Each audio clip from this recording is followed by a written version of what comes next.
So in this session, we are actually going to talk about groups and what groups do in Hapara.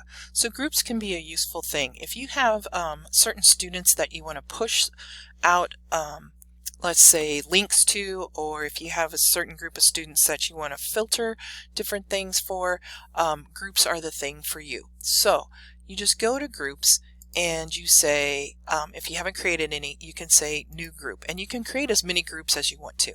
And basically what you do is then you just click and add students. So I can add all my students to the group, though I don't know why you would, because groups are like separating kids, or you can choose several different ones. So I'm going to choose 3A and Fred, and I'm going to add these students to this group.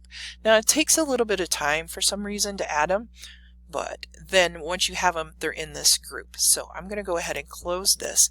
And now when I do things like guided browsing, and I go, let's say, set up a filtered section, and remember when it said groups, when I can click on my groups, I can say just only these students in this group get this filtered section. Or if my kids have problems focusing and I want these students to just focus, I can say just this group needs to focus, and it'll only focus those students. Right now it clicks all groups because I only have one group in my thing, but you can have multiple groups going at the same time. When you send a message, you can also send a message to groups too. So if you have a group of students that sometimes need reminded of things or need a 5-minute warning before you switch gears, you could send them that message. Hey, this is your 5-minute warning. Be prepared. We're going to move to the next subject.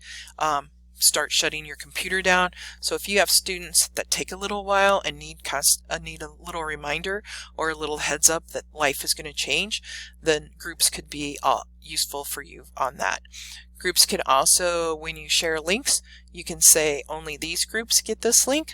So groups are found throughout this whole entire Hapara thing, but they're super easy to set up, and you can set up as many groups as you want to within a class, and then each class you can set up groups. So there you have it. There's groups. If you have any questions, please feel free to give me a call.